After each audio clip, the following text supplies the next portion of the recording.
आजचे दैनंदिन मानना. Praise the Lord. नवा दिवस नवी आशामध्ये तुम्हा सर्वांचं स्वागत करतो. या आपण आजचा वचन वाचूया. इब्री 6:14.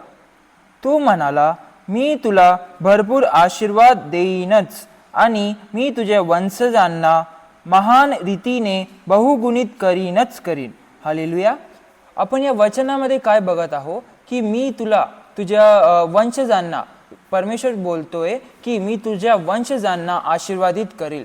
जेव्हा हे परमेश्वर बोलतोय तेव्हा परमेश्वराचं म्हणणं हे आहे, तू जेव्हा प्रार्थना करशील, तू माझ्या चरणासमोर येईल आणि बोलशील, परमेश्वरा देवा, मी पूर्णपणे आपल्या आत्म्याला, आपल्या शरीराला तुझ्या हातात सोपतोय, तर मी तुझ्या तेव्हा परमेश्वर तुम्हाला आणि तुमच्या वंशजांना आशीर्वादित करून तुमचे जे पण काही काम करणार, तुम्ही यावेळेस विचार करत असाल की माझं हे काम होत नाही, ते काम नाही होते, परमेश्वर तुमच्या सर्व कामांना आशीर्वादित करून तुझ्या जे पण प्रॉब्लेम्स आहे ते सर्वांना दूर करणार.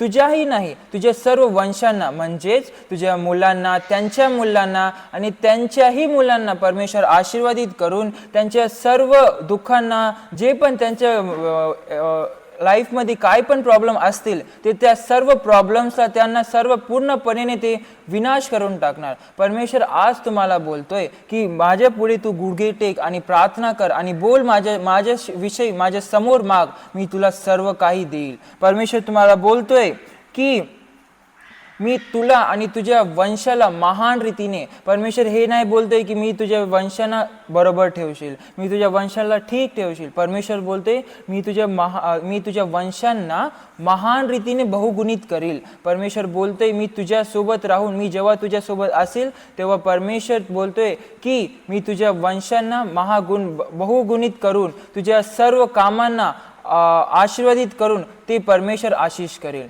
या आपण या वचन घेऊया आणि या वचनानुसार प्रार्थना करून परमेश्वराशी बोलूया की परमेश्वर तू मला आणि माझ्या सर्व वंशांना तू आशीर्वादित करून दे. या आपण प्रार्थना करूया. देव बाप्पा, तुझा कोटी कोटी धन्यवाद करतोय परमेश्वरा, या वेळ दिल्याबद्दल धन्यवाद परमेश्वरा. परमेश्वर, जसे तू या वचनमध्ये बोललास परमेश्वर की परमेश्वर मी तुझ्या वंशांना परमेश्वर आशीर्वादित करेल. परमेश्वर तू परमेश्वर आमच्या वंशांना, आमचं जे पण काही काम असेल परमेश्वर त्या सर्वांना तू आशीष करून परमेश्वर तुझ्या नावाची महिमा होण्याकरताच परमेश्वर मी प्रार्थना करतोय. परमेश्वरा, जे पण परमेश्वर आलेल्या वाईट गोष्टी झाले असेल परमेश्वर ते सर्व गोष्टींना परमेश्वर तू क्षमा करून परमेश्वर तू आम्हा सर्वांना आशीष करून दे. परमेश्वर तू परमेश्वर हर एक व्यक्तीला परमेश्वर आशीष करून देशील परमेश्वर, मी विश्वास करतोय. परमेश्वर तुझ्या हातात परमेश्वर एकदा परत परमेश्वर सर्वांना सोपतोय. ही छोटीशी प्रार्थना ऐक आणि कबूल कर माझ्या स्वर्गीय पिता. आमेन.